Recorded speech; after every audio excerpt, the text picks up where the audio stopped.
Ladies and gentlemen, we're about to get started. If you could take your seats.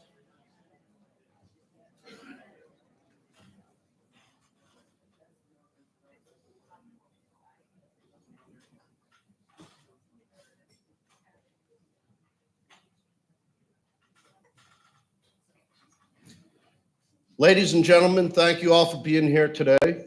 For those of you that don't know me, I'm Dr. Daniel Stewart, and for those of you that do know me, I'm Dan.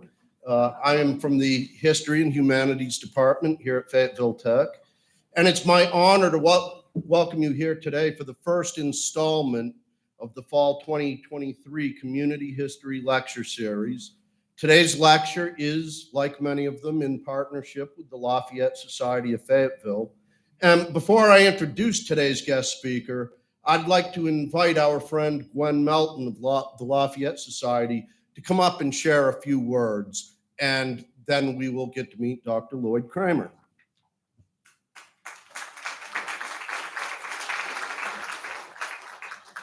Thank you, everyone. Oh, I see some friends. Yay! Hey, oh, lots of friends. So let me get back to what I'm supposed to be doing. So I am representing the Lafayette Society. I am currently a board member who's been on for far too long and a secretary. I'm happy to let you know that we have been extremely pleased with making absolutely certain that everyone in this state and beyond knows what the Lafayette Society stands for. Society implies a hoity-toity historical organization. That is not what this is. This is a very modern, updated organization that is trying to educate everyone about all the legacy that Lafayette has to present. In doing so, we absolutely always fabulously celebrate his birthday, which is this weekend. And with that, we are pleased to have just had a concert done by Dr. Gail Morfesis and her friends. We will be learning why our city is called Lafayette by the esteemed Dr. Kramer. We will have a lecture this evening at Methodist College with Dr. Mize, talking about Lafayette and its relationship to Native Americans. And there will be an ability to actually see a beautiful collection, what we would call arrowheads. They're called something else. We are going to follow that tomorrow with a birthday celebration. Cupcakes will be given to those who are greedy enough to partake of them. We also will have a trolley ride where you will see exactly where the marquee visited here in Fayetteville, North Carolina. To end this amazing weekend, there will be a Lafayette Ball and Soiree done by Bespoken Vintage with Rebecca Russell, and some of us will be adorned in Regency era costume. I hope that you enjoyed this lecture and all that we have to offer here in Fayetteville for the Marquis de Lafayette's birthday.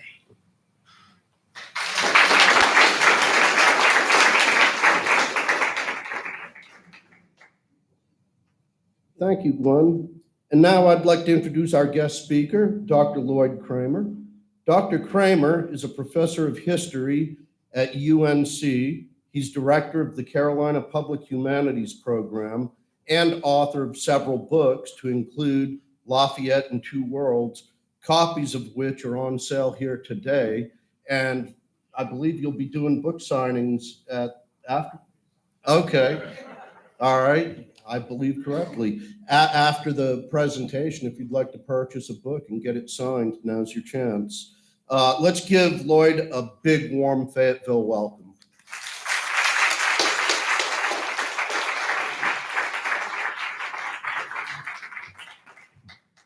Thank you, everybody. I'm so happy to be here. I want to thank Dan for inviting me. I want to thank Gwen for her warm welcome. I want to thank the Lafayette Society for all they do here. And I want to say that I think Fayetteville is one of the great cities in America, in part because it's named Fayetteville. And you had nothing to do with that, but you all live here. So thank you. I'm glad to be here. And I I want to share some ideas today, and then I hope we'll be able to have a little discussion about this. Because I've given this title, Why is Our City Called Fayetteville? Because I assume there are people who actually live here who don't know why the city is named Fayetteville. They just say, I live in Fayetteville. And I think the way to understand this is that Lafayette became the most popular foreigner in America in the 19th century, and he may be the most popular foreigner ever in American history. And in any case, very few foreigners have ever become so popular or so successful. And that's what I want to talk about today. Why was he so popular? And the other side of the question then is, why is Fayetteville named for Lafayette? And it has to do with his popularity. Not only are we in Fayetteville, we're at Fayetteville Tech College, community college. There is a Lafayette Society. How many communities are so marked by Lafayette, or even more specifically, by someone who lived in the 18th century? And how many 18th century foreigners have so many towns and counties named for them? I don't think you would find very many. So these are the kind of questions I want to explore today. Why Fayetteville? Why Lafayette? And why was he so popular? And I want to suggest that he was popular because somehow he contributed to America's early national identity. This is why he was honored, because he helped Americans understand who they were and who they wanted to be, especially who they wanted to be. I would say that Lafayette has never been as popular in France as he is in the United States. In fact, many people in France don't much like him because of what happened during the French Revolution. He managed to alienate both the conservatives and the radicals, and therefore he came down in the middle somewhere. And that's a very dangerous place to be in highly polarized times, as he caught up in the French Revolution. But I want to focus today not on what happened to him in France, but what happened to him in the United States. And I want to try to understand the reasons for his unique historical reputation. And Lafayette is most remembered in the United States because of his role in the American Revolution, his friendship with the founding fathers, people like George Washington, of course, Thomas Jefferson, Benjamin Franklin. But he also had another great achievement. He came back to America in 1824 and made a tour in which he visited every state in the country, every state that was then a state, in 1824-25. And that visit included the town of Fayetteville. I have here a coveted map of the entire tour, and I'm going to show a couple of images from this, but this shows everywhere he went. And if you want to look at it afterwards, you can come and study this map. I love this map. I won't say I look at it every day, but I look at it from time to time. And there's going to be a great celebration of this tour in Fayetteville in 2025. Where are we? You're telling about a dance? I'm stuck in 1825.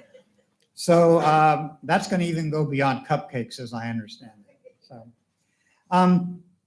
So I want to focus especially on the meaning of this great tour that he took in 1824-25. This is a map that shows every place that Lafayette went. The part that's marked in green shows where he went in 1824.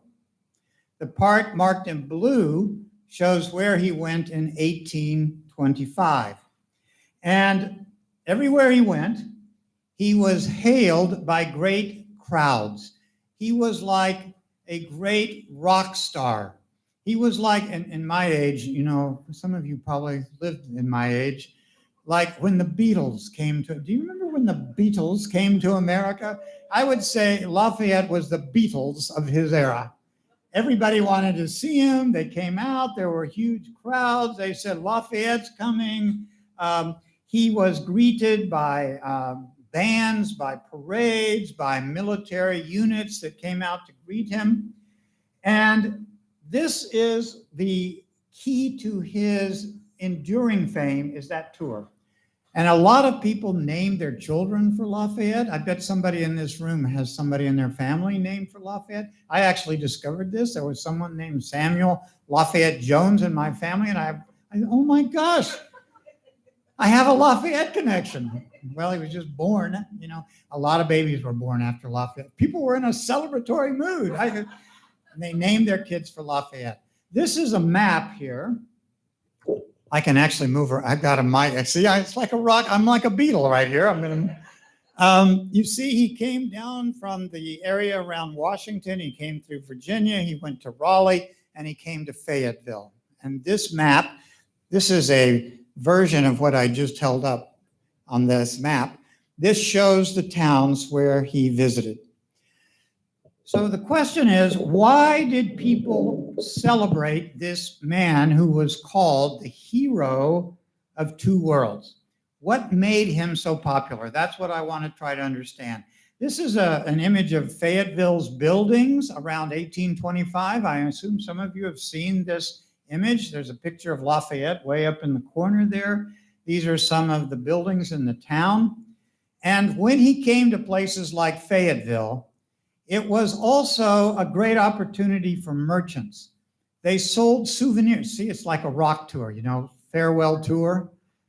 Lafayette gloves. They had songs about Lafayette. They had souvenir pictures. They had, I mean, I don't know if anybody has gloves of Lafayette. Does anybody have a glove that has Lafayette's picture? I think these have kind of dropped out of style. For this dance tomorrow, if you could show up with Lafayette gloves, you would knock the whole crowd right off their feet. Unfortunately, I do not have Lafayette gloves, but I've seen a lot of pictures of them. Here they are.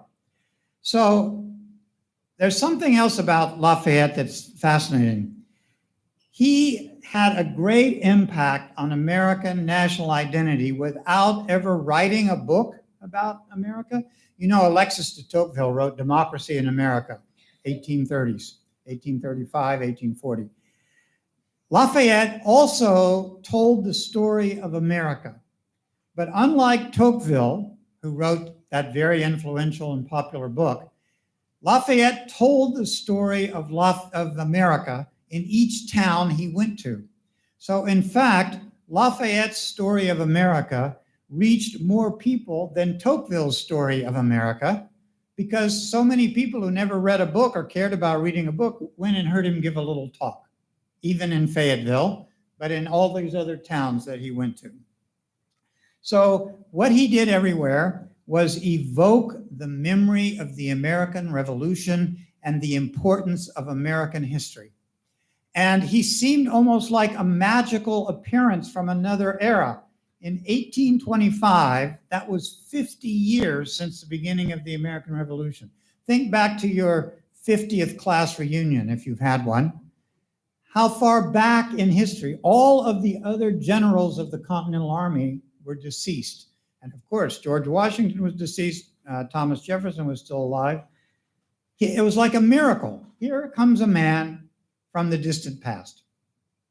So in order to understand why people embraced him, you have to understand a little about that history of the American Revolution. I'm going to come back to the tour. We're going to get back on the bandwagon, so to speak. But first, let's look at his story. I think the themes of his life actually emerged in the 1770s, and there was a long-term continuity in Lafayette's life. And the amazing thing about Lafayette as a foreigner was that he knew how to interact with Americans, and he was from a noble family, but he was very down to earth. He was someone that people felt they could talk with, they could communicate with, and I think that was part of his genius. He was born in the central part of France in a town called Chavignac. I know we have a lot of Lafayette experts in the room. He grew up there, but his father was killed when he was 2 years old. His father was killed in a battle against the British during the 7 Years' War on the continent of Europe, and his mother died when he was 12. So by the age of 12, he had no living parents. He was raised by aunts and uncles and grandparents, a grandmother, and he ended up in Paris with family members. And at age 16, he married this woman, Adrienne de Noailles, who was only 14 years old. I mean, people got married fairly young at that time.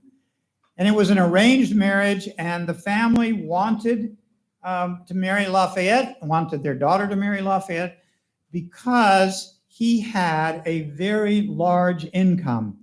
His mother's lands, his father's lands, they accounted for something like 130,000 livres of income per year. I can't put that exactly in contemporary dollars. It was a lot of money, because most workers would be lucky to make 1 or 2 livres a day. So if you had an income in that range, you were extremely wealthy. And the family, the Duc de Noailles, said, well, you know, he's a young man, but I think he'll do well with our daughter, Adrienne. It wasn't about love, it was about money. So money can buy you love. We're back to the Beatles, I'm sorry, but it bought him a little love. But actually, they fell in love. They really loved each other. And Adrienne was an important influence in his life. But because of this Noailles family connection, he was given a position in the Noailles family regiment in eastern France, near the city of Metz. But he became very restless. He was 18, 19 years old. He was a teenager. You know how teenagers, they get restless. And he was bored. There was not much going on. He heard from an English member of the elite, the Duke of Gloucester, about this revolution in America. He got very interested in it, and he went to Paris and secretly volunteered to join the American Army with a man named Silas Deane, who was the American representative before Benjamin Franklin became the American representative. And Silas Deane wrote a letter and said, this man will be very useful. And he said, you should join the army. But the French government did not give him permission to leave. So Lafayette secretly went down near Bordeaux to an area called Saint-Jean-de-Luz. He bought his own ship. How many of us would buy their own ship? Called the Victoire, and sailed to America secretly on his own boat with about 15 or 16 other Frenchmen who went with him. He arrived in Charleston, South Carolina. This was in the summer of 1777, around June. He went north to Philadelphia. He arrived at the Continental Congress and said, I'm here to be a commander in the army. And he said, who, a 19-year-old boy from France? Who sent you here? He said, I have this letter. Oh my gosh, Silas Deane, he gives these letters to everybody. But somebody told George Washington, this guy's from a family that could help us. And other people, including Benjamin Franklin, said this guy could be useful. And so they decided to make him a general at age 19 in the Continental Army on the condition he would get no pay and have no soldiers. Nice job if you can get it. So that was how he got started. But here he is with George Washington. From the very beginning, Washington got interested in young Lafayette. We know Washington had no children of his own. He had no son, for example. We know Lafayette had no father. His father had died when he was only 2 years old. And lots of historians have talked about this as a kind of father-son attachment. They really bonded. And Washington quickly became very interested in Lafayette, and Lafayette greatly admired George Washington. This is a portrait by Charles Wilson Peale of Washington and Lafayette. And Lafayette began writing letters to Washington. This is after he joined the army in October of 1777. And he convinced Washington that he would listen to whatever Washington told him. This is a letter he wrote. His spelling wasn't too good, but he was already learning English. I shall conduct myself entirely by your advices, and if you say something is proper, I'll do it directly. I desire only to know your opinion. How many fathers would like their 19-year-old sons to say that to them? Hey, son, what would you like? Dad, you just tell me what to do. It caught Washington's attention because there were lots of other Frenchmen coming to America, but their first encounter with Washington was, General Washington, this is what I think you should do. You need more troops here. You need to send an army there. And Washington said, thank you very much. I don't need people coming from Europe to tell me what to do. And Lafayette says, just tell me what to do. Come on in, son. That's the kind of man we need on this team. So I'm not going to go through Lafayette's career. He got involved in the Battle of Brandywine, where he was actually wounded. Washington sent him into northern Pennsylvania to be healed in a Moravian community. He later was in the Battle of Barren Hill. He was in a number of activities around New Jersey. He went back to France and helped to arrange for General Rochambeau to bring an army in 1780. But Lafayette's most important contribution came in the campaign of 1781 when he was sent to Virginia by George Washington to try to capture Benedict Arnold. Remember Benedict Arnold, the traitor? There has to be a villain in this story. We'll bring Benedict Arnold in. And Lafayette chased Benedict Arnold around Virginia, never quite caught him, but Benedict Arnold never caught Lafayette. Cornwallis came into Virginia from North Carolina, as you know. Lafayette maneuvered, pushed him toward the coast, never engaged him directly in battle, but with brilliant guerrilla tactics, pushed Cornwallis toward the coast, sent word to Washington and Rochambeau, we have him moving toward the coast. The French Navy came and blocked the exit at Yorktown. The main American and French armies came, and the Great Battle of Yorktown led to the American victory, independence. Lafayette played a key role in that campaign. That was his most important military contribution. This is a picture of Lafayette painted later. It's a totally unrealistic picture, but he's shown here with James Armistead. Armistead was an enslaved man in Virginia who worked as a spy for Lafayette. He went into the British forces, reported on where they were going, came back and told Lafayette. He was an enslaved man. And when Lafayette came back on another trip in 1784, he learned that Armistead was trying to get his freedom, and he intervened and helped Armistead gain his freedom in 1784-85. And Armistead eventually took Lafayette as one of his names. This is a portrait of Lafayette and Armistead in Virginia. And the other portrait there is the surrender ceremony where General Cornwallis refused to come out of his house, but Lafayette's in the picture. So I want to just summarize, why was Lafayette so successful as a foreigner in the American Revolution? What made him different from all of these other French generals? There were Polish generals, there were people from Germany. I want to suggest there were three main things. First of all, he was a good listener. I mentioned this already. He had an unpretentious personal style. Just to give you one example, he never complained about the food or the drink. And virtually every other Frenchman said in their letter, the food here is horrible, and they drink this dreadful grog. You know what grog was? Kind of rum and water, and people got drunk drinking it, got groggy. You know, we still get groggy, right? And but he never complained. He did not criticize the food. And this style made people admire him. This is a letter Washington wrote to Gouverneur Morris, 1778. I do most devoutly wish that we had not a single foreigner among us, except the Marquis de Lafayette, who acts upon very different principles than those which govern the rest, right?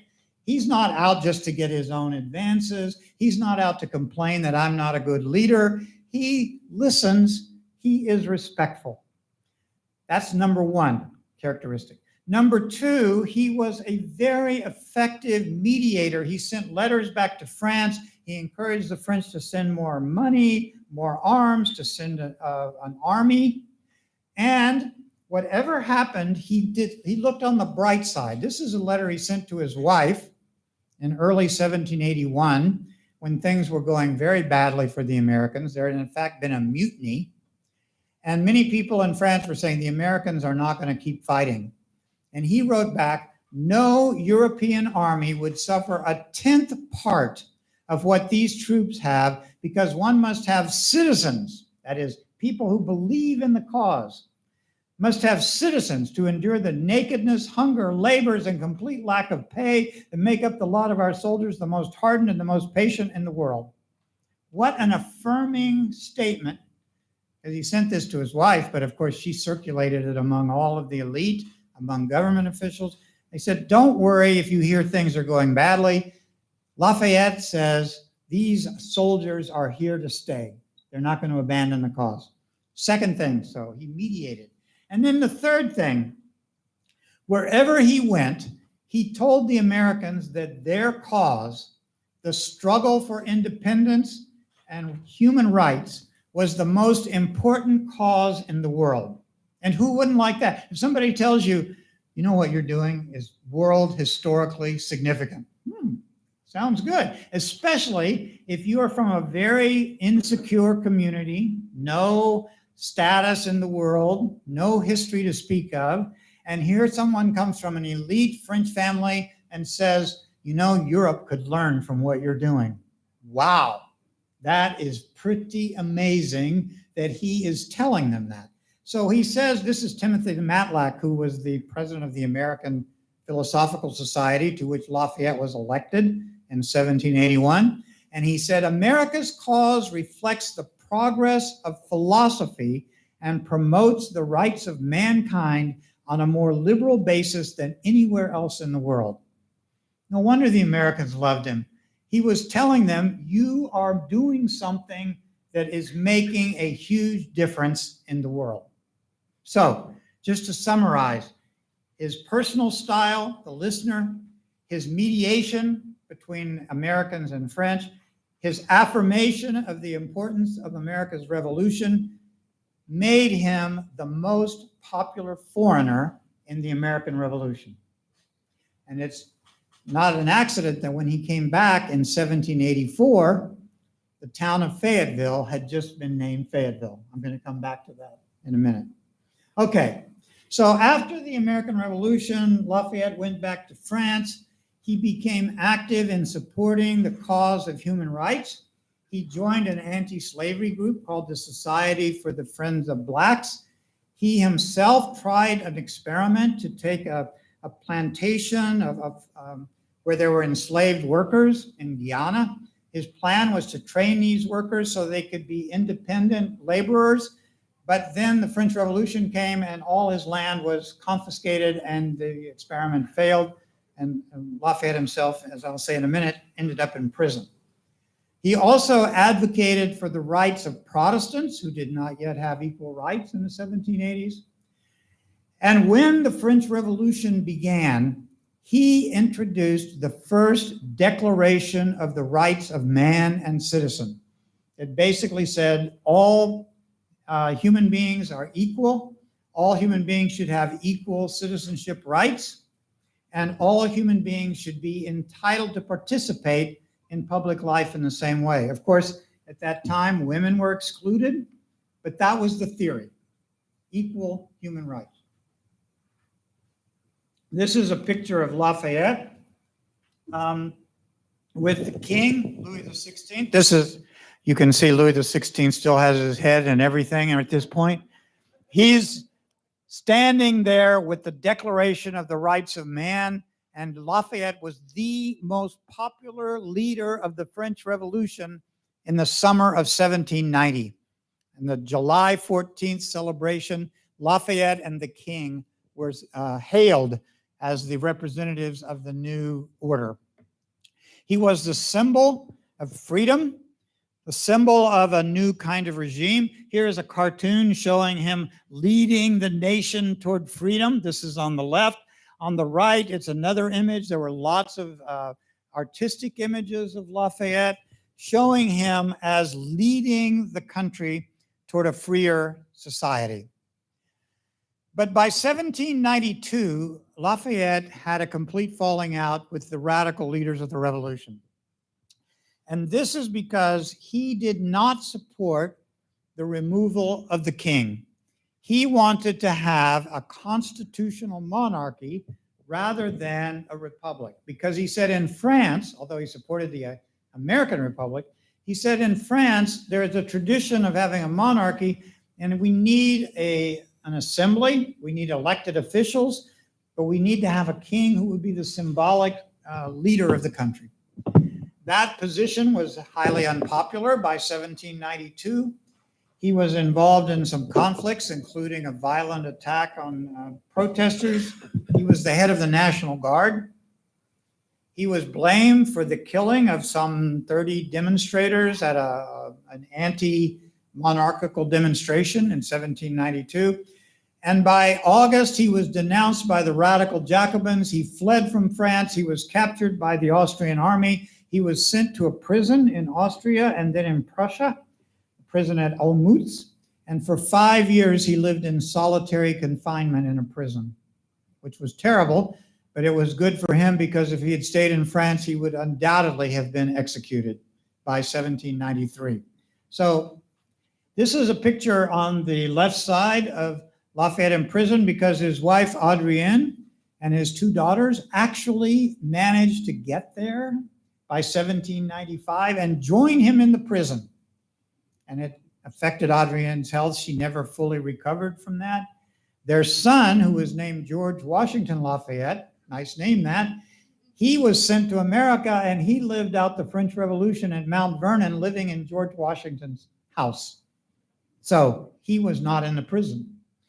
But in 1797, Napoleon had defeated the Austrians in battle, and as part of the peace negotiations, he negotiated Lafayette's release from prison. Lafayette went back to France, and this picture on the side here is Lagrange. This was an estate that belonged to his wife's family, the Noailles, and he moved in there and he lived in that house the rest of his life until he died in 1834. Although Adrienne died in 1807. And hundreds of Americans went to visit him there between the early 1800s and the 1830s. So this is a situation. I'm coming back to the Rock Stars tour. Lafayette, after Napoleon's fall, Lafayette got back in politics. He was elected to the Chamber of Deputies. But in 1824, he was defeated in an election in which the Liberals were pushed completely out of power in France. He had no political position. The President of the United States, James Monroe, heard about this. He wanted to send a message to Europe. We stand for democracy. He invited Lafayette to come with the support of Congress. And so in 1824, in the summer, Lafayette sailed for the United States and arrived in August 1824 in New York. This is a picture on the right side of Lafayette coming off the ship and being greeted. There was a personal dimension to this because Lafayette was very attached to a young woman named Frances Wright, who was often called Fanny Wright. This is a picture of Frances Wright. She loved Lafayette. She was about 40 years younger than Lafayette. That is to say, in 1824, he was about 67. She was about 27. It wasn't exactly an age-appropriate thing to take off as a relationship. She wanted to be his adopted daughter. He loved Frances. He insisted that she come with him on the trip. So when he arrived in America, he was accompanied by a young woman, Fanny Wright, her sister, Camille Wright. Americans couldn't quite figure out who this person was. His son, George Washington Lafayette, and a writer, a journalist named Auguste Levasseur. Levasseur was going to write an account of the journey to promote liberal politics in Europe. That was the personal side of the trip. The public side was this huge spectacle. Every city he went into, every city official, the governor, the wealthiest people, the poorest people, they came out to see him. They built special arches for him. This is an arch in Philadelphia. He was welcomed in the Congress in Washington, D.C. the first foreigner to address a joint session of Congress in the House of Representatives. He came to Fayetteville. You may think Philadelphia was important. It was. Washington, important. Fayetteville, March the 4th. We'll come back to Fayetteville. This is a portrait of Lafayette sent by an artist named Ari Scheffer in 1824 as a gift to the American people, and this became the most famous portrait of Lafayette. Many states created money with Lafayette's picture on it. Lafayette's picture hangs in the House of Representatives to this day, and it is exactly that picture. I don't know if has anyone here been in a session of the Congress? Well, there it is. He's seen a lot. I'll come back to that as well because I have a picture of the Congress. So it was a great celebration. Just to remind you again, he came down. I want to show this map one more time. He came across Southern Virginia. He came in up in Halifax, near Halifax County. He came down to Raleigh. He was greeted there. He came to Fayetteville on March the 4th. And he only stayed here about 24 hours. But for many people in Fayetteville, it was the most important event that had ever happened in the city. It may still be. No, I wouldn't say that. I'm sure a lot of important things have happened since 1825, but it was huge.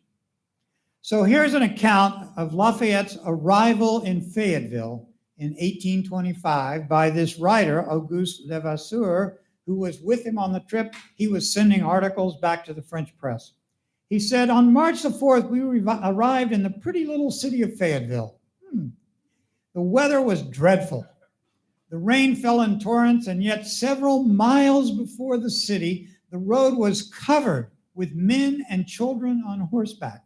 The streets were covered with a crowd of ladies dressed in all their finery, who were so seized by the pleasure of gazing on him that they didn't even appear to notice the deluge that was destined to engulf them. They wore their beautiful clothes out for the ball and got soaked.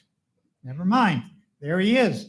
This enthusiasm is understood when one considers that it was manifested by the inhabitants of a city founded 40 years ago to perpetuate the memory of the very person whom they were honoring on this day. So then Lafayette listened to the speech of the Chief Justice of the Supreme Court, Justice Toomer, who spoke on the behalf of the City Council. And this is what this Justice Toomer said. And this was what was said at every town Lafayette visited in one version or another. In his speech, the orator recapitulated enthusiastically the obligations that America had to Lafayette, recalled the persecutions to which he was exposed in France and in Austria, imprisonment, for being faithful to the principles of liberty and the rights of man, and ended by setting up a comparison between the United States and the old European continent. Bingo! You see? America versus Europe. America stands for freedom. Lafayette stands for freedom. The Europeans threw him in prison. Contrast is started. So, in the evening in Fayetteville, they had a ball. They had special music. These are some other things. These are banquet menus. I don't know if you can read. This was a typical menu. When Lafayette came to Fayetteville, they had a great dinner.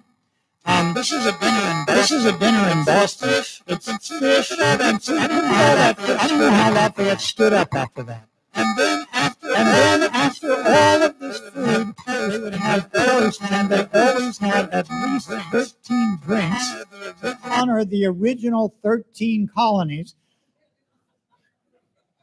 And everybody went home, more or less, in a good mood. But Lafayette was a wise man. He didn't drink too much. He kind of faked it. You know, I read stories about this. And then there were temperance groups that said, oh, Lafayette is our hero. He just drinks water. Well, if he had 13 drinks every night, that would have been the end of the tour. But I wanted to show you the menu. I don't know what they serve here at Lafayette Day. We have cupcakes tomorrow, right? Cupcakes. Eat your heart out, because in Boston, it would have started with the fish dish.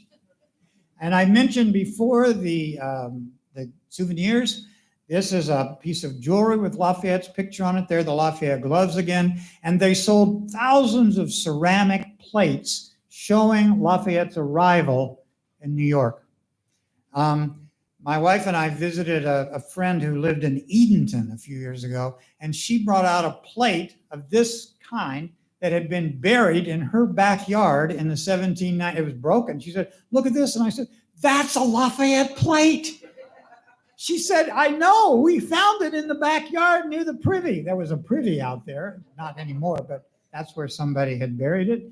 And I said, "This was the most honored dish when someone would come over to serve dinner on a Lafayette platter."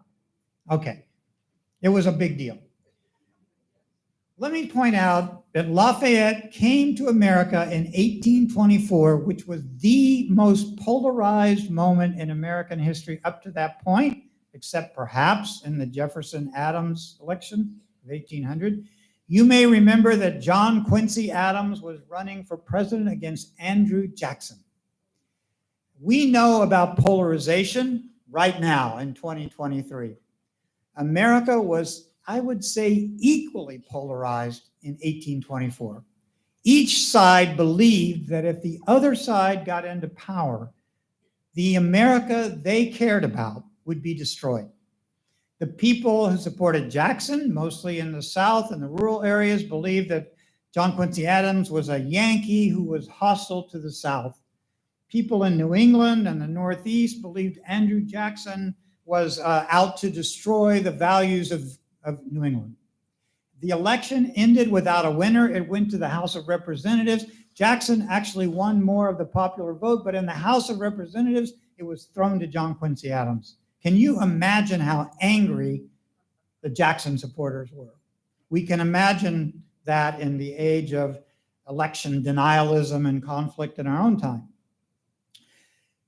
Amazingly, wherever Lafayette went, the people who supported Jackson and the people who supported Adams, they all loved Lafayette. The only thing anybody could agree on was, this is the greatest man who ever came to America. And they would all be screaming, "Oh yes, but here's Lafayette. Let's have another drink for Lafayette." That was an amazing contribution he made to challenge the polarization of that time. And there was a great deal of anxiety among Americans that the American experiment, that American democracy was going to collapse. Because the founding fathers had all mostly died off, there was intense sectional conflict. America's status in the world was very problematic. There was a growing debate about slavery and the struggle for emancipation. How is America going to survive that? And wherever Lafayette went, he gave a speech, just like in Fayetteville. This particular speech, this is Lafayette's speech in Philadelphia. Can anyone read that speech? I don't think so. This is not an eye exam, by the way, but that was typical. If you had gone to Philadelphia, they were selling souvenir handkerchiefs. I don't know who would blow their nose on Lafayette's speech, but there it is. And everywhere he went, he gave his speech at Independence Hall in Philadelphia. He made 3 points that were absolutely central to American nationalism in 1824-25, and I would argue they have remained the fundamental themes of American national identity down to the 21st century. First, the American Revolution is the most uniquely successful revolution in world history. Other revolutions created problems, fell into chaos, created guillotines, kind of downplayed the conflict in some ways. The American Revolution led to a successful outcome. And that outcome, secondly, was the creation of a constitution and democratic institutions. And thirdly, the success of those institutions can be seen in the incredible economic development of the United States since the 18th century. And he said, you may not know this, but I was here in 1777, and I can tell you this country has been transformed. Look how much money you have. Americans loved that. You have shown what prosperity looks like. So here's the speech. You probably couldn't read it on the handkerchief, but let me just give you this excerpt. These are the 3 themes: uniqueness of the American Revolution, success of political institutions, economic prosperity. Within these sacred walls, Independence Hall in Philadelphia, was boldly declared the independence of these vast United States, which has begun for the civilized world the era of a new and of the only true social order founded on the unalienable rights of man, the practicality and advantages of which are every day admirably demonstrated by the happiness and prosperity of your city, right? There's the institutions, successful. The sign of that, prosperity. Here was planned the formation of our virtuous, brave, and revolutionary army, and the providential inspiration received that gave the command to our beloved, matchless Washington. But these and many other remembrances are mingled with a deep regret for the great and good men whose loss we have remained to mourn. It is to their services that I refer the greatest part of the honors here and elsewhere received, much superior to my individual merit. You see the humility? Hey, I was just one of the team. And this revolution had the greatest revolutionary army. We had the great leader. This is American nationalism affirmed by a French visitor. You see why they loved him. They said, he's the greatest man in the world. And if someone said you were the greatest country or the greatest person, you might think, this is a really amazing person. But I want to stress that Lafayette also issued some warnings. Wherever he went, he talked about the dangers of sectional conflict. He didn't, name Jackson or Adams. He said this country can only survive by affirming its democratic institutions. He also, very subtly, because he had to be diplomatic, but he tried to show that he was in some way a harsh critic of slavery. Now, I've said in France, he had joined associations to oppose slavery. This is an image that was published in France, Lafayette en Amérique, showing African Americans greeting Lafayette as a symbol of someone who opposes slavery and stands for human rights. In New York, he visited the African American School for young students. He embraced the students at this school. He went to New Orleans and embraced the Black soldiers in New Orleans. There were Black veterans who had served in the Army. In Virginia, he specifically asked to visit the family of an enslaved family at a place where he visited, because he knew there were formerly soldiers, there were African Americans like Armistead who had been part of the revolutionary movement. And in Georgia, where they said no enslaved person could come to the parade to meet Lafayette, he explicitly asked to go and meet an older enslaved man near Savannah who had been also part of the revolutionary effort. I just want to point that out because there were some people who were disappointed in Lafayette's critique of slavery, but he found ways to show this is America's great flaw. He also supported his friend. Remember Frances Wright. While Frances Wright was in America in 1824-25, she became so angry about the slave system that she started a project over in Tennessee near Memphis, a city called Neshoba, or a farm. This is Neshoba on the right side, where it was kind of like what Lafayette had tried to do in Guyana but failed. She began, you had to buy enslaved people. That's the way it works. She raised money and brought these enslaved people to this farm and freed them, and then began teaching, helping them learn new skills, carpentry or bricklaying. And her goal was to create an autonomous community of free Black workers. The project became very controversial. The critics said, oh, look, they're promoting mixed race marriage, all kinds of things. Eventually, the project collapsed. She moved 30 of the formerly enslaved workers to Haiti. And so there is a link between Neshoba and Haiti, which had gained its independence from France in 1804. Lafayette wrote his friends, Thomas Jefferson, James Monroe, James Madison. He said, you should send money to Frances Wright. They didn't want to do that. But I just point that out. That was also part of the trip. So What does all this mean? Lafayette became a hero to American national pride, American national identity, and this continued even after his death, which took place on May the 20th, 1834. There was a great celebration of his life in the House of Representatives. John Quincy Adams gave a 2-hour speech about how Lafayette was the greatest man in modern history. And he was buried in Picpus Cemetery. Has anyone ever been to Picpus Cemetery? We've got a few Lafayette fans here. He was buried under some soil he took home from Virginia on his tour. This is his grave, and an American flag has flown over his grave ever since the 19th century.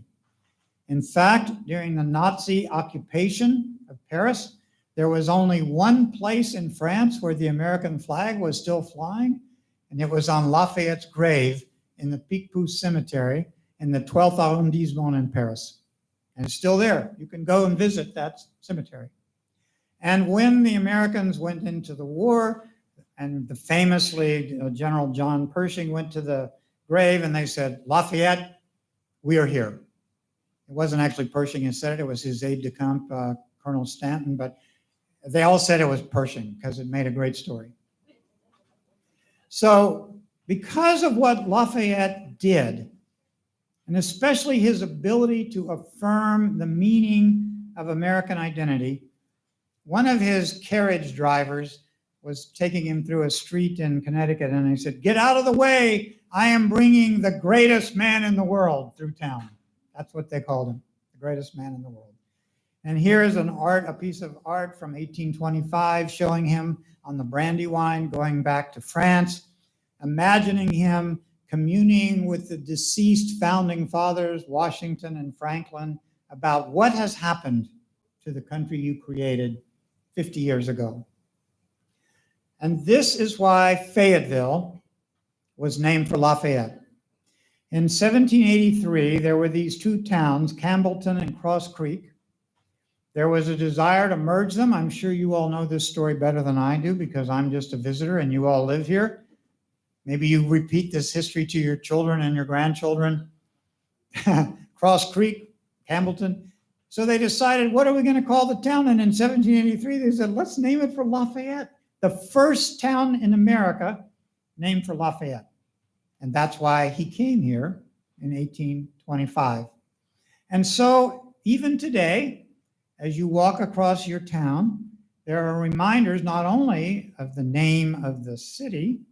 There's this great statue, the sculpture by Ferenc Varga from, I think, 1983 in Cross Creek Park. There's the statue. It has a little narrative about his life. And just in 2021, the Lafayette Trail Project put up this marker. I was honored to be able to visit on that day. It was the pandemic. A lot of us, we were still wearing our masks. It was a gloomy day in the world, but a beautiful day in Fayetteville. I don't know. How many of you were there when that monument went up? 4. Well, it was a special day. And you can still see this marker. On March the 4th, 1825, General Lafayette was welcomed at Town House 1 block south. Fayetteville was renamed in his honor in 1783. When your family come to visit you, take a walk through that park and show them those markers. And to conclude, I just want to note how many other towns and counties in America were named for Lafayette. And they were named for Lafayette because more than any other foreigner in American history, he helped Americans understand who they were and affirm the narrative, I'll call it the nationalist narrative, they were constructing for their own identity. In other words, identities always depend on the affirmation of others. That's true in our personal lives as well as our public lives. Lafayette affirmed the identity of America as Americans envisioned themselves. He therefore became a hero. Here are some of the places: Alabama, Arkansas, Lafayette County; California, Lafayette; Colorado, Lafayette; Florida, Lafayette County. By the way, Lafayette County was where he was given 10,000 acres of land when he came in 1824 because they never paid him during the Revolution. And they said, would you like some money? And he said, well, I don't need it, but I wouldn't hurt. And they said, here's 10,000 acres of land, which he sold to have a more pleasant retirement. You can still see it. Lafayette County, Georgia, Fayette County, Illinois, Indiana, Iowa, Fayette County, Fayette County, Kentucky, Louisiana, Lafayette Parish, Lafayette, Louisiana, Maine, Minnesota, Mississippi, Missouri, Lafayette County, New Hampshire, Mount Lafayette in the mountains, New Jersey, Lafayette, New Jersey, New York, LaGrange, that was his house, a lot of LaGranges around, North Carolina, Cumberland County, Fayetteville. There's also Lenoir County, LaGrange, Ohio, Oregon, Pennsylvania, Lafayette College, which was founded 2 years after his visit and named for him. By the way, Duke's playing Lafayette this week. You may see the score and people will see it as a football game. You will say, I know why it's called Lafayette College. It has to do with his affirmation of American identity in 1824. You should bring that up, like on Saturday when people are talking about football over dinner. You should say, you know, it's really interesting football today. Did you happen to notice that Duke Lafayette score? And people will say, what was it? And I said, Lafayette. Let me just tell you a few things about Lafayette. I'll tell you, your dinner party will bring the house down. Anyway, Duke Lafayette. I'm more a Carolina guy myself, but I'm strongly for Lafayette College. Texas, Fayette County. West Virginia, Fayette County. Wisconsin, Lafayette County. All right, let me just end with this portrait. Not only were all these towns named for Lafayette, this portrait, which I described, stands right here. Every time I watch some event going on in the Congress, other people maybe, this is a State of the Union address, I think a few years ago when George Bush was speaking. You see over here, you see that portrait? Lafayette. Since 1825, Lafayette has watched everything that happened in that room. The conflicts, the passage of new laws, the amendment to give women the right to vote,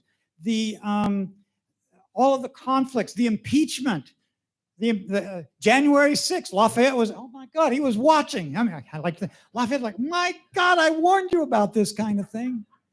Lafayette is there. And of course, he's also in Lafayette Square, the main park across from the White House. So you cannot go to Washington, D.C. without encountering Lafayette. But most importantly, you cannot come to Fayetteville, North Carolina without engaging with the story of Lafayette. Lafayette, we are here. Okay, that's it.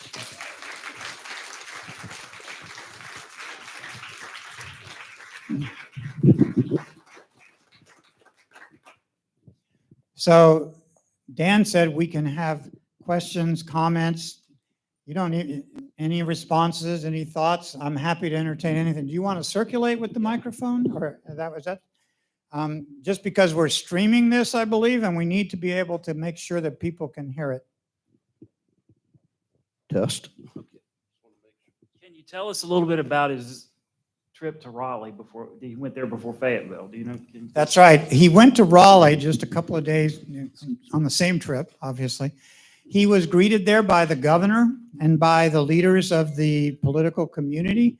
I don't know all the details of that. I know they've recently put up a marker there as well. In some ways, I think that was an important political event for the state, but I actually think the celebration in Fayetteville was a bigger party. There's a plaque. It was near where Shaw University is now. If you go to Raleigh, you can see where he was greeted, and it was very much the same kind of event. The governor and various dignitaries gave speeches like Justice Toomer did in Fayetteville. Lafayette responded, and he always gave basically the same speech that I read from Philadelphia, except he didn't say in this building. But what he told people everywhere was that America had shown the rest of the world what democracy and freedom could look like. Despite the limitations, I said, he was never sympathetic to slavery, but he insisted that American values were valuable to Europe. Yes. Lloyd, I may be accused of having a dirty mind, but when Fanny Wright accompanied him in the early part of his tour, that must have caused some dissension amongst his family, I would think. So let's get behind the headlines here.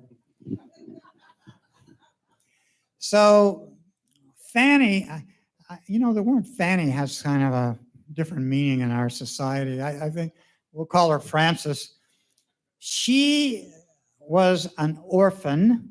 Her parents died early. She was originally from Scotland. She was actually born on Lafayette's birthday in 1797. So this is Fanny Wright's birthday. We could throw out a cupcake for Fanny. She came to America, and as a young woman, like she was 20, like Lafayette, took a tour, went home to Scotland, and wrote a book about her trip. She went to France because she wanted to find someone to translate the book into French.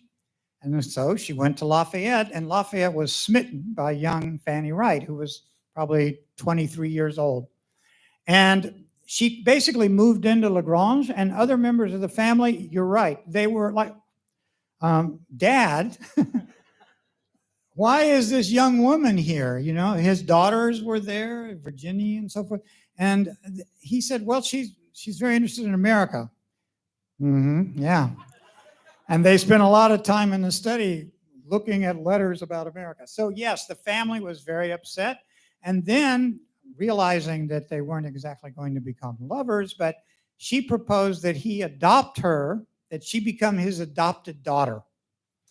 Needless to say, the biological daughters of Lafayette did not support this proposal that she would become his legal daughter. And they were very uncomfortable with that.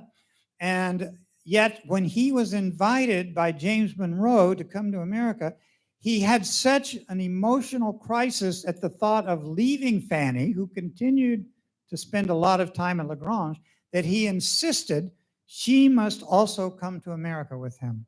And the family was not pleased.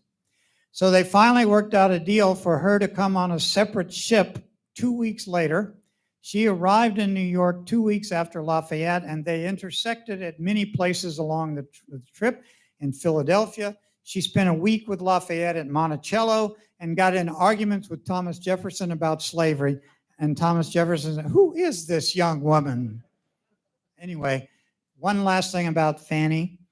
When she was in Philadelphia, she greeted and went to an event with a number of people from Haiti, African Haitians, and there was a great scandal that Fanny, as a white woman, was entertaining black men from Haiti. That's how radical, in that time, that's what that was. And Lafayette defended her. Yeah. How much formal education did he have? The language barrier between French and English must have been difficult for him, but yet he's writing speeches and he's writing letters. He must have had some kind of education. So Lafayette, he did not have a great education. He went to a lycée in Paris. After his father died, he stayed in Chavignac. He was sort of educated by his grandmother. He ended up going to a lycée in Paris, and his favorite readings were ancient history. He loved the stories of Plutarch. Plutarch wrote the stories of great leaders in the ancient world. This was Lafayette's favorite author, and many people have said he wanted to be like the great men in Plutarch's stories. He was not highly educated. He was not an intellectual. In fact, a lot of intellectuals kind of looked down on him in France. However, when he came to America, he made a very systematic effort to learn English, unlike many of the older Frenchmen. He was only 19, so maybe that gave him younger people tend to learn languages more quickly. And you could see in these letters, even within a few months, he was writing all his letters in English. And this is another reason that the American commanders so admired him. He always spoke English to the other American military people. And on that tour, everywhere he went, he spoke in English. He didn't use a translator. He was not highly educated, but he learned English quite well. Yeah. So he said quite a bit about politics and social issues on his visit. As a professional soldier, do you know of anything he said about the American military or his critique maybe of our performance in the War of 1812 or anything like that? So I can't speak specifically to the War of 1812, but I will say he was very influenced by American military strategy. As I said, he became aware of how you could have motivated soldiers who could defeat professional soldiers. So European armies at that time, before the French Revolution, highly professional. You didn't have, common people in the army, draftees. He became convinced that the militia, the American militia, and citizen armies could be more effective than professional armies. That's why I said the American soldiers, I read that one quote. He said they're put up with pain and misery because they believe in the cause. If they're fighting only for money, they're gone. And when the French Revolution came, he organized the National Guard in Paris as based on the idea of the militia that he had seen in America. And he always argued that citizen soldiers were better than a professional military. So that left a lasting impression on him. The other thing I would say about Lafayette, he was one of the first people to realize that a guerrilla army, this is something we've seen a lot in the modern anti-colonial wars, as long as you can keep the army in the field, you are not defeated. So the key to success is to engage, but always to withdraw if you are at a disadvantage. Don't go for a frontal assault. Always maneuver, harass supply lines, choose targeted opportunities until you can trap the army in an impossible situation, which is exactly what he did at Yorktown. And many people think that's why I say the Virginia campaign was his greatest achievement as a commander. Yeah. Had Lafayette developed his critique of slavery during Washington's lifetime? And if so, did they have interactions about that subject? Yes, that's a very good point. In 1784, I showed that picture of Washington, Lafayette saying goodbye to Lafayette. No, let me just bring that picture back up here, way back here. Lafayette came to visit, there he is, saying goodbye. In 1784, which was the only time he came back to America after the Revolution until 1824, he went to visit George Washington. He talked to him about freeing slaves because, of course, Washington, they had slaves at Mount Vernon. And he then wrote a letter and said, let's do this. You and I will agree that we will announce that we are going to free our enslaved. I'm going to buy this plantation. He wanted Washington to collaborate with him on that project in Guyana. And Washington wrote a letter back and said, well, my dear friend, this is an ideal and a good idea, but America is not ready for this, and we can't do it. I can't do it. Well, Lafayette went ahead and tried the experiment. He couldn't get Washington to support it. Another thing happened in 1819 at the time of the so-called Missouri Compromise. Lafayette wrote to Jefferson and said, I think it's such a shame that they're going to allow slavery to spread into Missouri. And Jefferson wrote back and said, well, I think this is a good strategy because slavery will die out on its own if it continues to spread. And Lafayette, who very much admired Jefferson, wrote back a polite letter and said, my dear friend, how does slavery die by spreading? I don't get it. And that's why when Fanny Wright came to Thomas Jefferson's house, she pushed and she started Neshoba, sort of in your face, Mr. Jefferson, there's another way forward. I'm interested in the experiment. I guess it was in French Guyana that the experiment was. Why did that fail and how did that go? Okay, so this is probably one of the most controversial parts of Lafayette's life. After this attempt to set up a plan with Washington, remember Lafayette had a lot of money. He blew a lot of money, but he had enough money to actually purchase a plantation with enslaved workers in Guyana, which was a French colony. And he started with exactly the plan Fanny Wright developed at Neshoba in 1825. And what happened was he was starting to do this, but in 1789, about 3 or 4 years later, the French Revolution broke out. He got totally involved in the revolution. And then he fled into exile, and all property of exiled noblemen was confiscated by the state and sold off to other people. He lost control of the plantation. So the experiment was essentially, it didn't come to fruition. Unlike Fanny Wright, who got at least 30 people to freedom in Haiti, he didn't get people out. The controversy is that when, Mike Duncan talks about this in his new book about Lafayette, the controversy is that when Napoleon came in, Napoleon reestablished slavery in the French Empire. Slavery had been abolished in 1794 by the French Revolution. Napoleon reestablished slavery, and then he arranged for compensation of people who had lost their lands and their enslaved workers in the colonies. And he confronted Lafayette and said, you have to accept this, or he was going to. It's very complicated. What happened? In the end, this is the controversy.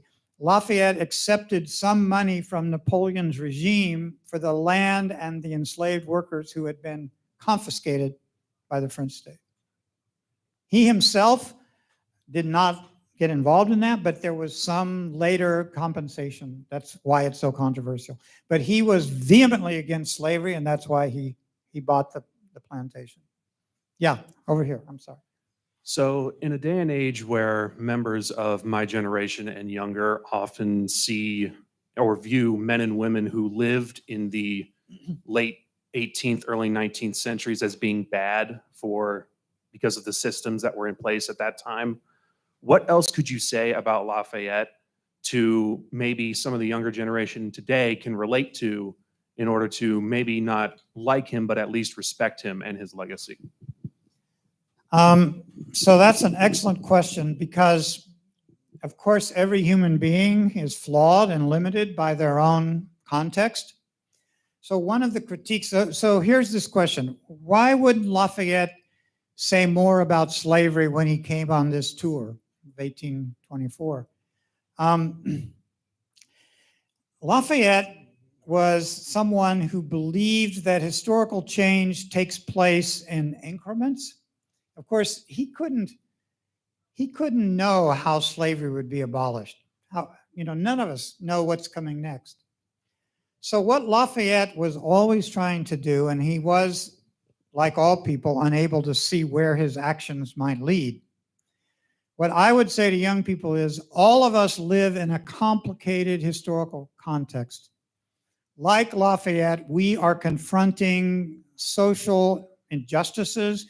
We are confronting situations in which some people are in disadvantaged positions, don't have rights they should have. Let's look at this situation and think about what are the realistic steps we might consider that could move the needle forward in some way. Always knowing there's a good chance we may fail.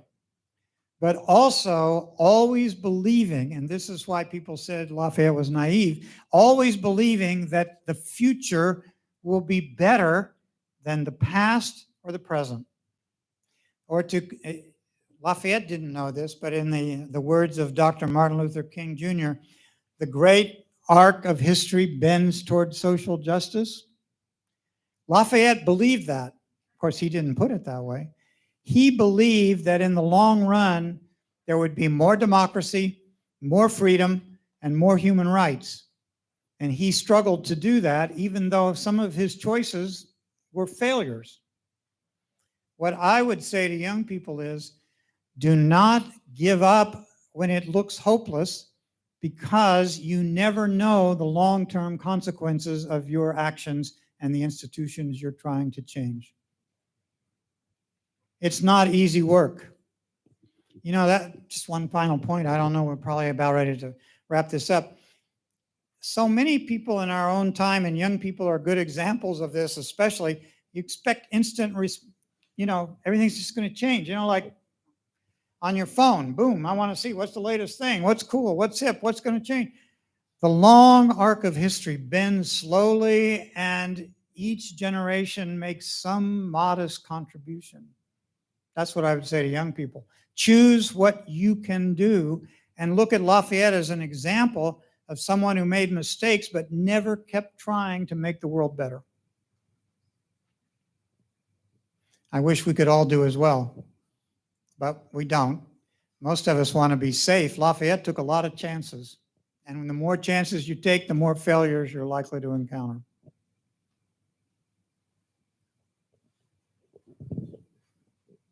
What do you think, Dan? Are Any there other more questions? things?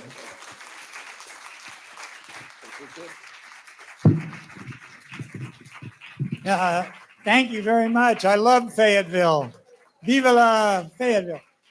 Let me just mention this program I direct, Carolina Public Humanities. We do seminars on history, on literature, on philosophy. We live stream these programs. If you would like to join our programs, you can go to humanities.unc.edu, and we have Carolina faculty, my colleagues, giving talks on all kinds of subjects and historical problems. And I would love to welcome you to Chapel Hill sometime if you want to come in person. We have some people like Hank Parfit there. He's been to more than his share. We love you, Hank. If you would like any information about the program, I have a few of my brochures right here. I'm not Lafayette, but I do have some information to share. Thank you. Did you want to say something else? Just a little commercial programming here by one of your sponsors. I'm Hank Parfit with City Center Gallery and Books, and we have a number of copies of Lloyd's book about Lafayette, Hero in Two Worlds. And he mentioned Michael Duncan. I certainly like Michael's book, but this is a whole different level. I mean, Lloyd's book, it's like his lecture today. There's good facts, there's accurate history, but gosh, it's interesting and it's fascinating. So I would encourage you to consider getting Lloyd's book. When I saw it, I had read a couple books already on Lafayette. I said, I don't know, this looks like it may be too difficult for me, but no, it wasn't. It is actually, for so much history and so many good facts, it explains it well. And I hope that some of you will take one home with you today. And I believe Lloyd will sign it for you. Is that right?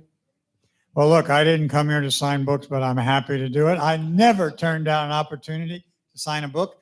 And it is, it's a more academic history book, but every theme I talked about in this talk is expanded on and developed in much more detail in that book. Thank you, Dan, for inviting me, and thank you for the Lafayette Society. Keep up the good work. Thank you, Gwen.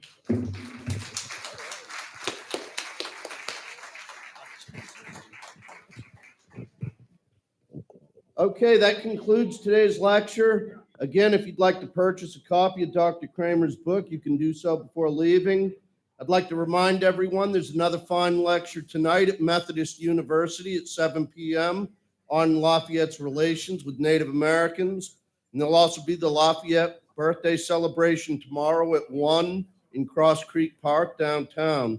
And finally, I'd like to also invite you all to attend the next lecture here in this series, which will be on Thursday, 26 October, when guest speaker Tama Kreef, archivist of the Outer Banks History Center in Manteo, will give us a lecture on the history, folklore, and archaeology surrounding the lost colony of Roanoke Island. I hope you'll join us.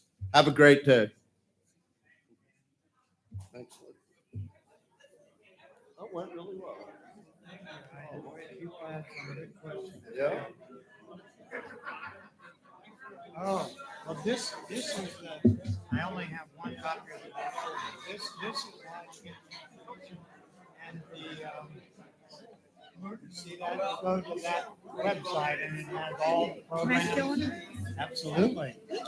I brought them, I didn't know, did I give you two or Nope, just just one? one. I'm also going to take a picture of this thing about the lost colony. Would you like one of these? I mean, the best way to get the information is to just go to that website. Brilliant. Thank you. Thank you. Thank you for coming.